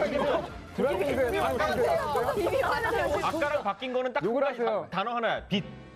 빚이란 단어에 지금 알레르기 들기 반응을 보이고 있어요. 사실 욕하세요. 괜찮으니까. 매니저 내가 안 한다고 했잖아. 이거 공무수. 환장하겠어. 자, 그럼 다음 주부터 빠지시는 거예요. 아니요. 갚아야 될 빚이 좀 많아요. 요거 빠지면 안 됩니다. 자, 열심히 하시는 걸로. 그거 모르시죠? 김일중 씨. 네네. 김일중 씨는 만약에 아내분이 빚을 졌어요. 네. 지금 똑같은 상황인 왜 이렇게 거예요. 상황이 먹고 살려면 이런 분위기 거 다 궁금하네요. 누가 이제 가정까지 해가지고. 아니 그러면은 어떻게 하실 것 같아요? 당연히 열받죠. 다른 사람도 아니고 아내가. 한 100억 졌어. 말도 안 돼. 한 50억 졌어. 50억. 야, SNS에서 나왔는데 무슨 50억을 누가 줘? 10억 졌어, 10억. 그러니까 예를 들어 정말 아내가 그랬다면 정말 저도 화나고 열받겠죠. 근데 다행히도 제가 어쨌든 지금 한 8년 차 결혼해서 살고 있는데 제 아내는 그런 사람이 아니에요. 다행이네. 그러니까 왜냐면 제가 좀 일을 저지르면 제가 저지르지 제 아내가 저지를 성격은 아니라서. 아니 일 저지를 것 같더라고. 좀 있으면 또 차 바꾼다고. 아니 몸이 좀 버티시나 봐요. 제가 김구라 씨가 의외로 굉장히 섬세한 성격이에요. 근데 예를 들어서 이제 문희준 씨에 대해서 이야기를 했을 때도 진심으로 문희준 씨한테 사과하고 싶어서 따로 두 사람만이 딱 자리를 해서 난 꼭 희준 씨 당신하고 술을 한번 먹어야 되겠다. 그래서 술을 먹으면서 정말 눈물 글썽일 정도로 진심을 다해서 내가 당신한테 그렇게 상처를 줬던 거에 대해서 정말 미안하다. 그리고 또 봉사활동도 남 모르게 계속 하고 있어서 예전에 말실수했던 그분들한테 정말 기자분들한테도 얘기 안 하면서 때때로 가서 맞아요. 아직도 가고 있다고 들었어요. 네, 하시더라고요. 제가 최근에 이제 김구라 씨랑 방송을 같이 하고 있지만은 김구라 씨한테 예전에 되게 미안할 일이 있었던 게 뭐냐면 제가 뭐 시사 방송 뭐 시사 대담은 가끔 나갔지만 이제 예능 방송을 하자는 섭외가 처음 들어왔을 때 공교롭게 저한테 방송 두 개에서 동시에 김구라 씨랑 같이 들어간 프로가 섭외가 들어왔었어요. 그때 어머니가 김구라 씨에 대한 이미지가 약간 그런 이미지였던 거죠. 그러니까 전 단도직입적으로 김구라 씨랑 방송 같이 해가 잘 된 사람이 있느냐라고 저한테 얘기하시더라고요. 근데 제가 솔직히 저도 연예 얘기 잘 모르고 이러다 보니까 아 그렇다 좀 이렇게 받아들여가지고 제가 제작진한테 그걸 솔직하게 답을 그렇게 드렸어요. 네, 제가 제 부모님하고 상의를 해봤는데 부모님 이렇게 말씀하시는데 나도 아직까지 이게 확신이 안 서기 때문에 못하겠다고 했는데 그게 어떻게 김구라 씨한테 들어간 거예요, 내용이. 그래서 그 방송을 그런데 우여곡절 끝에 같이 하게 됐어요, 하나는. 그렇게 했는데 김구라 씨가 첫날 저를 이제 그 대기실에서도 저한테 말을 하시더라고요. 아, 김석 씨 왜 그런 얘기를 했는지는 잘 알겠지만은 나도 내 나름대로 힘든 게 있는 거고 그것 때문에 그런 게 있으니까 같이 잘해보자 이렇게 하시는데 지금 와서는 또 이제 김구라 씨가 저랑 같이 방송하면 잘해주시고 이런 걸 하면서 사실 프로페셔널이라는 걸 많이 느끼죠. 대단하죠. 그런 스트레스가 있는데도 불구하고 티를 안 내고 방송을 하셨다는 게. 제가 김구라 씨 집에 무슨 촬영 때문에 간 적이 있어요. 네네. 그래서 김구라 씨가 아주 그냥 오래전부터 썼던 일기장하고 뭐 이렇게 가계부 이런 걸 확인한 적이 있어요. 되게 꼼꼼하시구나. 너무 꼼꼼한 성격이에요. 정말 꼼꼼한 성격으로 잘 일목요연하게 돼 있는데 그런 성격의 김구라 씨의 아내분이 김구라 씨 몰래 그렇게 일이 커져 그러니까 김구라 씨가 받은 충격은 아마도 더 컸을 거예요. 아마. 그렇죠. 그래서 아마 공황장애가 오지 않았나. 현재 빚은 좀 어떻게 되고 있는 상황인 거예요? 김구라 씨가 어려운 시기를 많이 겪었잖아요. 그럴 때 김구라 씨 아내가 상당 부분 가정 그 경제를 이끌었던 적이 있단 말이에요. 상황이 지금 악화됐기 때문에 이혼을 지금 하게 되긴 했지만 아내가 진 빚에 대해서 최대한 내가 갚겠다 이런 입장이었죠. 지금 이제 전처가 되는 거잖아요. 네. 전처의 빚은 어쨌든 계속 갚아주겠다. 아니 그러면 다른 연예인분들이 사채를 이렇게 쓰시는 그런 이유가 뭘까요? 떴을 때 사업을 벌려서 이 사업이 프랜차이즈든 뭐든 이렇게 하시려고 하시는 분들이 그러니까 많은 물 들어왔을 거죠. 때 노조라고. 네. 근데 그런 어쨌든 사업을 할 때 그렇죠. 아까 희진 씨가 말씀하셨지만 예. 그냥 은행에서 돈을 빌리는 건 웬만한 진짜 특 A가 아니고서는 안 되죠. 너무 어려운 일이거든요. 그러다 보니까 그냥 얼굴이랑 자기 이름값으로 빌릴 수 있는 그런 사채업이 어떻게 보면 제일 간단한 방법이 될 수도 있고 그러다 보니까 거기에 손을 뻗게 되는 거죠. 연예인 전문 사채업자도 있다는 얘기가 있던데. 네, 예. 뭐 실제로 뭐 2006년도에 조폭과 손을 잡고 동료 연예인을 상대로 고리대금을 일삼은 연예인이 적발되기도 했었죠. 연 100%가 넘는 고리대금으로 동료 연예인을 갈취하고 폭행까지. 심한 범죄네요. 100%는 너무 심한데. 100% 그래서 너무한 거 이쪽 아니에요? 관계자 얘기 들으면 이제 되게 그 타겟이 젊은 남성 연예인이라는 거죠. 젊은 남성 연예인. 그러니까 여성 연예인 같은 경우는 뭐 이제 속된 말로 뭐 스폰서라도 잡을 수 있는데 남자 연예인 같은 경우에는 어떤 뭐 연륜이 쌓여서 개런티가 높거나 그러지도 않고 인기가 쌓인 것도 아니라면 젊은 남성 연예인 같은 경우는 사채를 빌릴 가능성이 크다는 거죠. 아는 사채업자가 하는 얘기가 또 아시는 분이 또 계세요? 지인이. 경기 좋을 때 10억 가지고 한 1, 2년 바짝 장사를 하면 50억을 번대요. 사채로. 사채가 돈 많이 벌어요. 그 정도고요. 20% 1억을 빌리면 치는데. 무조건 3일 만에 갚아야 된다. 이걸 조건으로 빌려주는 거고 또 대부분 사채를 그냥 빌려주지 않아요. 그렇지. 물론 뭐 이런 담보나. 차용증 안 써요. 왜냐하면 얼굴이 이미 담보고 안 갚을 수가 없대요. 안녕하세요. 연예인들이 사채의 유혹을 많이 받는다는 풍문. 암암리에 떠도는 연예인과 사채에 대한 소문의 진상을 파헤치기 위해서 풍문쇼에서 실제 사채업자를 직접 만나 얘기를 들어봤다. 혹시 고객분 중에서 연예인분들도 계세요? 지금 현재 방송을 하시는 분들 아니면 뭐 잠시 쉬시는 분들 이런 분들이 많죠. 대부분 가수 씨, 예전 뭐 탤런트 가수도 있지만 개그맨들도 많고요. 한 10분은 될 것 같아요. 제가 아는 분만. 돈을 빌려가는 이유가 뭐 자기 관리겠죠. 자기 관리도 하고 뭐 돈이 뭐 많이 들어가지 않겠습니까? 아무래도 일반 사람들보다는. 이 정도까지 제가 말해도 되는지 모르겠는데 젊은 여자애들, 뭐 탤런트, 모델, 그다음에 뭐 여러 분야가 있잖아요. 뭐 쉽게 말하면 스폰 그런 분한테 돈을 받고도 뭐 제가 일부러 이 대법을 은행 신용은 그대로 놔두고 대법을 쓰시는 분도 있습니다. 그분들은 진짜 하이 연예인들이 많죠, 탤런트들. 저는 제 눈으로 직접 그렇게 가는 걸 봤기 때문에 뭐 영화배우 드라마 다 나오고 그런 분인데 그런 사람들은 스폰이 있음에도 불구하고 저희한테 직접 찾아옵니다. 나 잘 나가는 연예인이니까 돈 많이 주세요. 어차피 돈 나옵니다. 나올 때가 있습니다. 그러면 그게 뭐 스폰한테 한 달에 얼마씩 받을 그때잖아요. 그럼 먼저 저희한테 땡겨 쓰고 이 이자 돈을 또 주고.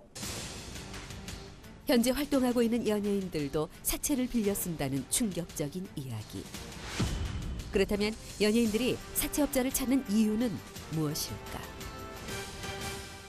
처음 보는 사람이 와서 돈을 빌리는 거랑 일반 대한민국 뭐 TV에 나오는 스타들이 빌리는 거랑은 뭐 차이가 천지 차이니까 아무래도 좀 더 믿고 줄 수 있다는 생각을 하죠. 왜냐하면 자기가 이미지라는 게 있고 그다음에 진짜 심지어 방송을 못 할 수 있는 매스컴이 떠버리면 어마어마한 여파이기 때문에 좀 더 대래 편하다고 생각을 할 수가 있죠. 일반 고객이랑 네. 얼굴이 알려진 네. 연예인이랑 네. 사채를 빌려 쓰는 방법이 좀 다른가요? 뭐 아무래도 밖에 사적인 자리에서는 못 봅니다. 차에서 뭐 밴이나 이런 차들 자기가 타고 오는 차들 아니면 저희가 타고 가는 차들 차 안에서 서류를 작성하고 통장 거래도 별로 원치 않습니다. 그 사람들은 저희가 뭐 수표를 끊어주든 아니면 현금으로 주는 걸 원하지. 중간에서 연결해 주시는 분들은 그 쉽게 말하면 브로커 역할을 해주시는 분들도 당연히 있겠죠. 뭐 따로 그럼 브로커 돈을 주나요? 예를 들어 뭐 돈 1억 빌려간다 하면 뭐 수수료가 뭐 2, 3%만 준다 해도 그 사람한테는 2, 300만 원이 크니까 자기들도 그냥 뭐 전화비라도 남기고 싶다는 생각을 할 수 있으니까 줄 수도 있는 부분이죠. 연예인의 인지도가 담보로 이용돼 연예인 본인이 아닌 가족들에게도 돈을 빌려준다는 풍문은 과연 사실일까? 그냥 그 타이틀을 보고 주는 거죠. 자, 이 와이프인데 나 고요. 돈 좀 줘요. 치면 그 사진 한 장 안 나오겠습니까? 가족관계 확인될 것이고 그걸 뭐 기본 10년, 20년을 산 사람인데 말하는 툴만 봐도 그 와이프인지 알지 않겠습니까? 그럼 뭐 어쨌든 유명한 연예인이면은 연예인 그 허락 없이도 가족만 가게 되면은 그렇죠. 그냥 그 타이틀을 보고 주는 거죠. 금액이 어느 정도까지 빌릴 수 있나요? 각종 담보물에 의해서 다 다른데 뭐 최대 맥시멈 뭐 1억에서 뭐 2억도 담보물이 확실하다면 빌려가겠죠. 그걸 현금으로 이렇게 받아가. 네네. 담보가 없으면은 네. 이런 뭐 이자는 하나주권이 네. 도 많이 좀 예, 좀 포괄적으로 좀 타이틀이죠. 좀 빡세지죠. 1억이면 뭐 2천만 원 이자, 뭐 2억이면 4천만 원 이자 이런 식으로 막 완전 2배, 3배로 불어납니다. 근데도 그런 돈을 쓰십니다. 은행보다도 저희가 편할 거니까. 연예인 고객이 돈을 갚지 못할 경우에는 어떤 방법으로 추심이 진행될까? 다른 업체에서 또 돈을 받아내서 저희한테 갚게끔 만들겠죠. 그게 또 소개를 해줘요. 예. 네가 지금 내 돈을 갚고 있느냐? 그렇죠. 또 빌려서 갚고. 예. 그럼 이쪽에는 첫 신규 대출이 되고 저희 돈은 갚게 되잖아요. 그러니까 돌려막기가 되는 거고 이게 고리 자체가 되는 거예요. 이자에 이자가 더해지고 돌려막기를 하다 감당이 안 되니까 나중에 이제 만세를 부르는 거고. 그럼 대표님이 싫으면은 네. 이렇게 이제 급장이란 거를 네. 그때 쓸 수 있으실 것 같으세요? 일반 상식상으로는 쓸 수가 없는 돈이죠. 왜 그러냐고 물으시면 그냥 이런 돈, 이자 돈을 주고 쓰신다는 게 상식적으로 PD님은 말씀이 되십니까? 말이 안 되잖아요. 아니 방송에서 또 이제 사채 써서 힘들다라고 고백했던 연예인분들이 계시잖아요. 누가 있었죠? 신동엽 씨가 옛날에 한 예능 프로그램에서 아주 예전에 아주 잠깐이면 되니까 할 수 없이 이렇게 정말 은밀하게 조용조용 이렇게 잠깐 써본 적이 있는데 그때 소스라치게 놀랐어요. 진짜? 야. 지금 조용호 씨가 얘기한 거죠? 예, 그래서 이쪽의 어떤 그 메커니즘이 정말 상상을 초월하는구나 해가지고 저는 이제 금방 다시 뭐 그렇게 해서 뭐 그렇지는 않았는데 네. 어쨌든 뭐 깜짝 놀랐어요. 그 사실 뭐 연예인 중에 빚을 많이 졌다가 갚은 경우가 더러 있잖아요. 그래서 이봉원 씨 같은 경우는 제가 지켜봤는데 사실 박미서 씨가 충분히 갚을 여력이 있고요. 이봉원 씨 재산이 꽤 많습니다. 부모한테 물려받은 땅값만 해도 상당한 재산가인데 그 빚을 전부 벌어서 월 1,000만 원씩 해서 수년에 걸쳐서 갚았어요. 그러니까 박미선 씨가 일시로 갚아주질 않았다는 거죠. 그래서 이 빚은 조금씩 변제를 나눠서 갖는 거지. 그래서 김구라 씨 같은 경우도 아마 빚을 그렇게 갚을 가능성이 많고요. 더군다나 본인의 빚이 아니고 이제 보증에 생긴 빚이잖아요. 그리고 아내에 대해서 충분히 책임지겠다고 하긴 했지만 이제 이혼한 상태이고 그래서 아마 오랜 기간 변제 기간을 갖고 갚지 않을까 이렇게 생각되죠. 어쨌든 뭐 김구라 씨 얘기가 남일 같지 않습니다. 네, 빚과 또 공황장애라는 힘든 일을 동시에 겪고 계신데 그러면서도 어쨌든 열심히 활동하고 있는 우리 김구라 씨 공황장애라는 병에서 빨리 벗어났으면 좋겠고요. 우리 한마음 한뜻으로 응원하고 있겠습니다. 지난 13일 피고소인 신분으로 검찰에 출석한 방송인 클라라. 피소속사와 2018년까지 계약을 맺었는데 회장 이 씨가 문자 메시지를 자주 보내기 시작하면서 관계가 틀어졌다는 주장입니다. 60살이 넘은 이 씨의 언행으로 성적 수치심을 느꼈고 이 씨가 김 씨 등 매니저를 일방적으로 해고했다며 계약 해지를 통보한 뒤 소송까지 제기한 겁니다. 받으시면 안 되죠. 위에서 돈 쓸 걸 너를 막힌 데 돈 쓴단 말이야. 그거 왜 바보 같은 짓을 해? 알아요. 뭐라는 거야? 이거 내 생각? 네가 움직이고 네가 카톡 보낸 거 네가 다른 전화번호 해갖고 해도 난 다 볼 수 있는 사람이야. 저도 내가 모른다고 생각해. 자꾸 풍문으로 넘어가 볼까요? 네. 이번에 풍문은 또 뭡니까? 클라라 소속사와의 분쟁은 스타병 때문이다? 어이구야. 자, 얼마 전 소속사의 계약 문제를 놓고 계속된 그 법정 공방을 벌였었죠. 이 사건의 원인이 클라라의 스타병 때문이다. 네. 뭐 이런 얘기를 들어봤거나 여기에 대해서 아시는 풍문이 있으신 분들은 풍문등을 켜주십시오. 하나, 둘, 셋. 켜주세요. 스타병 때문에 법적 스타병 때문인 건 아닌 것 같은데요? 자, 이 와중에 우리 김묘성 기자님이 등을 폈다가 뭐 지금 하신 왔다 갔다 하시는 잘 되는지 안 되는지 이거예요. 예, 아니요, 스타병이 죄예요? 이렇게 소속사와의 분쟁이 스타병 때문이다. 이것만 갖고 분쟁이 일어나진 않았겠죠. 그런데 일정 부분 기인한 것이 이런 스타병과 관련해서 소속사와 좀 마찰이 여러 번 있었다고 제가 또 들었었어요.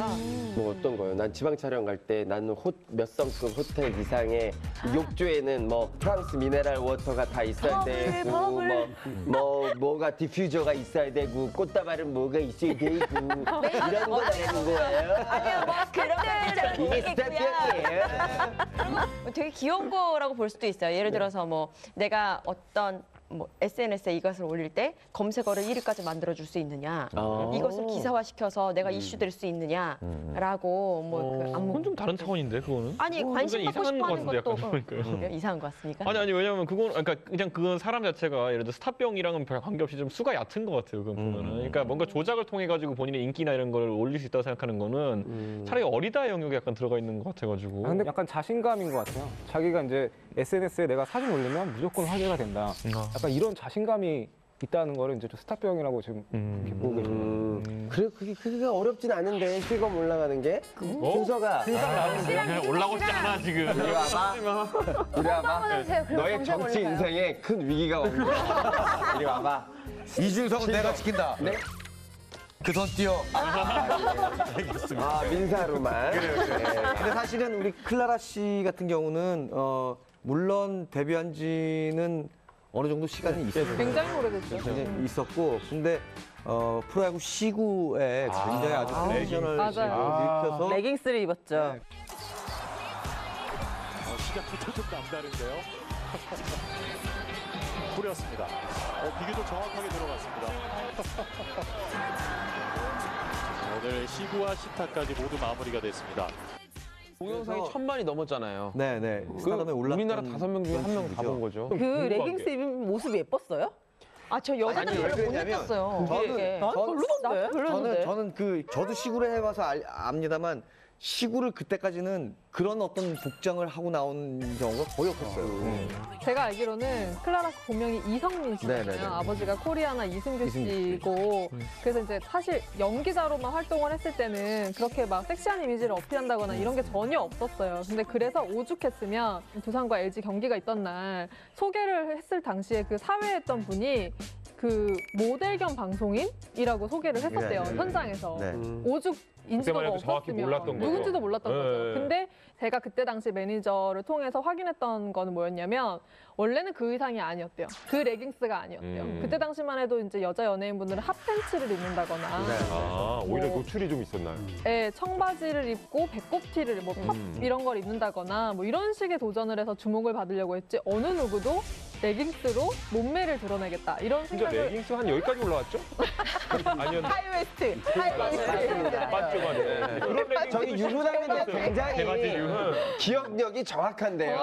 몇 번 보셨어요? 아니 머리가 상당히 길었다는 느낌이 집에 가서 쓰신 밥 먹을 수 있을까 싶네요. 그래요? 저는 클라라 씨가 이거 처음에 떠가지고 실검에서 안 떨어지고 있길래 이분 직업이 뭐지라고 저도 의심했던. 그래서 그때 당시에 클라라 씨가 포털 사이트 모든 포털 사이트의 실시간 검색어를 다 장악하시고 무명 생활을 그때 청산을 하셨죠. 시구로 청산하기도 시구로 끝냈죠. 그러니까 레깅스로.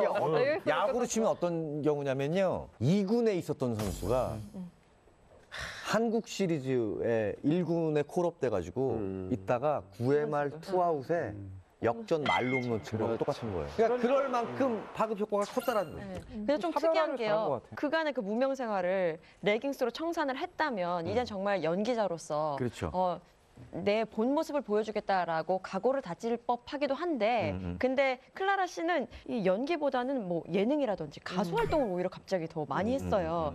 2013년 5월 이후에 출연을 결정한 연기 작품이 드라마 응급남녀랑 영화 워킹걸 이 두 가지거든요. 그런데 예능 프로그램 많이 출연했고 또 심지어는 귀요미송 그때도 레깅스 입었죠. 네, 발표하면서 가수 활동까지 했어요. 그러니까 큰일 났네. 선택과 집중해서 약간 좀 잘못된 게 있었던 것 같아요. 이제 뭐 집에 가면 찬밥도 없겠네. 그냥 보기만 레깅스 무슨 핑크색 쫄쫄이 입고 귀요미스 불렀잖아요. 예능계가 이렇게 험난한 걸. 뉴스만 할 줄 알았지? 네, 전 아나운서. 아니 뉴스도 잘못. 야, 무슨 일면 또 이해가 가는 거는 그거 데뷔해서 어느 정도 무명 생활이 길었고 그리고 또 주변에 있는 어떤 또 잘 되는 동료들을 봤을 때 굉장히 사실은 큰 포만감과 어떤 조급증을 동시에 느끼지 않았을까라는 생각이 들어요. 아니 그래서 좀 클라라 씨가 이렇게 반짝 인기를 좀 누리다 보니까 귀여운 스타병이라고 하죠. 귀여운 그런 거죠, 게 그 있었던 정도는. 것 같아요. 그래서 팬들에게 애플 엉덩이를 보여줘야 되겠다는 그쵸? 애플 힙. 애플 힙. 애플 엉덩이가 애플 힙이잖아요. 네, 그렇죠. 그래서 사과 엉덩이라고 하잖아요. 뭘 애플을 사과 엉덩이. 반만 닫고 노니까. 그렇게 팍 뜨니까 사실 보통 연기자들은 주목을 좀 받으면 작품 하나를 하고 나면 쉬는 시간에 뭐 대학로에 가서 연극을 한 편 한다든지 이렇게 차분하게 자기 어떤 연기력을 다시 다지는 그런 기회를 갖는단 말이죠. 근데 클라라 씨는 레깅스를 골랐대요. 도저히 그럴 틈이 없었다고 봐야죠. 병이라기보다는 워낙 선천적으로 자신감이 많으신 분이고 자존감이 높고 약간 좀 자신의 몸매가 예쁘다는 것도 스스로 알고 있는 분이라는 생각이 들었던 게 저희가 이제 스포츠지다 보니까 저희 회사를 방문하신 적이 있어요. 근데 그때도 레깅스를 입고 오셨어요. 레깅스에 탱크탑에 입고 오신 거예요, 회사를. 들어오는 순간 다들 멈췄어요. 그런 의상을 입고 올 거라고는 아무도 몰랐던 거예요.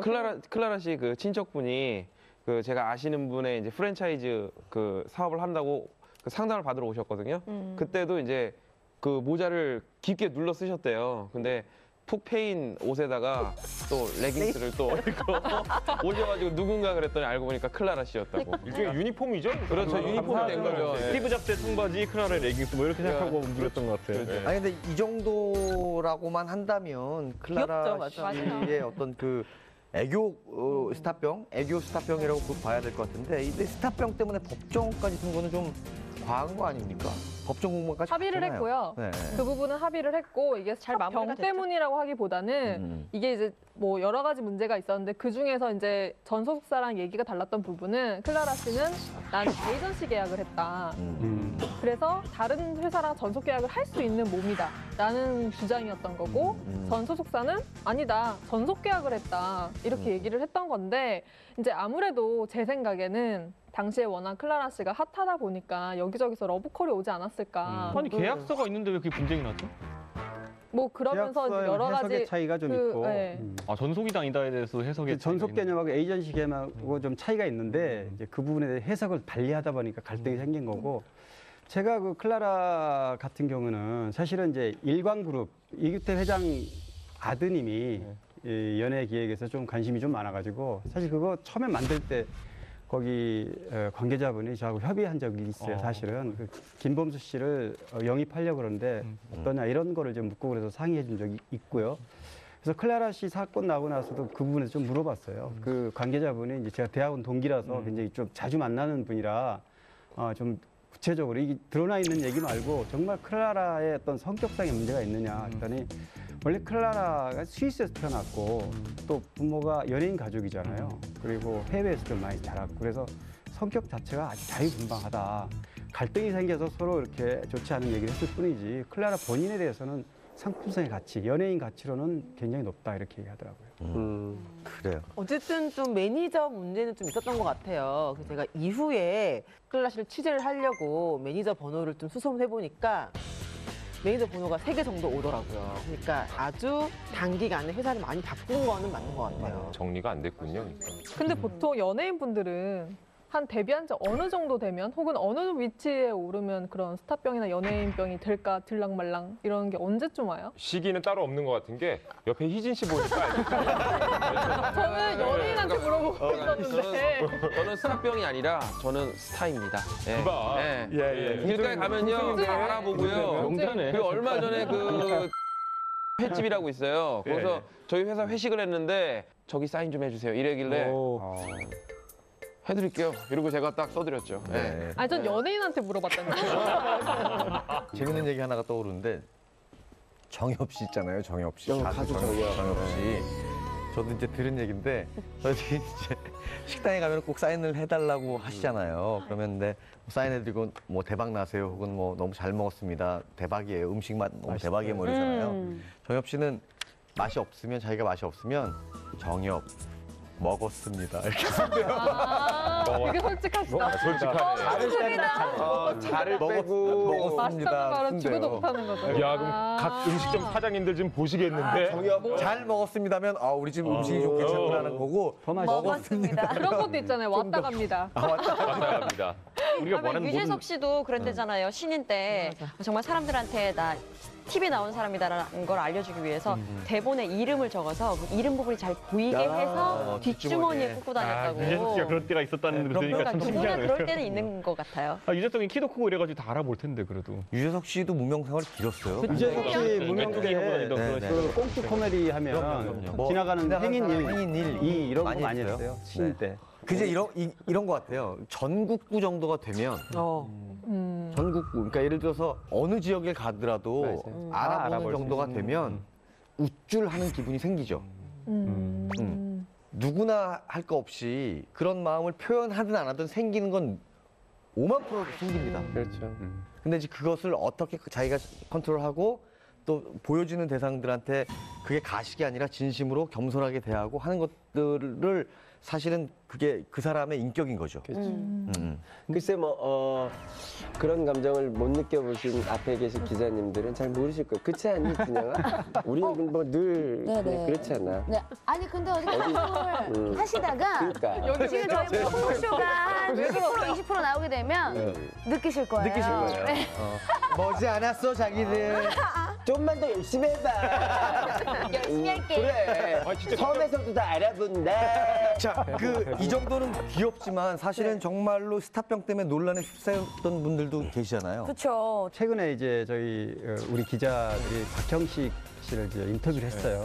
인터뷰를 하고 와가지고 기사를 안 쓰고 싶다 이러는 거예요 저한테. 그래서 이제 데스크를 보는 입장에서 인터뷰를 갖다가 안 쓰고 싶다는 얘기를 들으니까 왜 그러느냐 얘기를 들었더니 너무 인터뷰 자세가 좀 불성실했다. 그래서 제가 이렇게 얘기했어요. 그러면 뭐 여러 가지 피곤해서 그랬을 수도 있고 여러 가지 스케줄이 많이 꼬여서 그랬을 수도 있으니까 일단은 기사를 쓴 다음에 점잖게 미안할 정도로 잘 써주면 되지 않느냐 이랬는데 사실 나중에 알고 보니까 사실 그런 부분이 있긴 있었더라고요. 여러 개의 인터뷰가 잡혀 있어가지고 끝 무렵에 이제 인터뷰를 했는데 그래도 조금 아쉬운 거는 연예인이라면 어차피 인터뷰 자리에 왔다면 조금 힘들더라도 밝게 이렇게 자기의 이미지를 보여줬으면 좋았겠다는 생각을 했어요. 네. 근데 뭐 인터뷰 한두 번 이렇게 빠지는 거는 솔직히 뭐 스케줄상 그럴 수도 있고 애교라고 봐줄 수 있는데 이게 촬영장에서 그러니까 일하는 곳에서 이제 문제를 일으키는 사람도 있잖아요. 예를 들어 한대슬 씨가 드라마 찍다가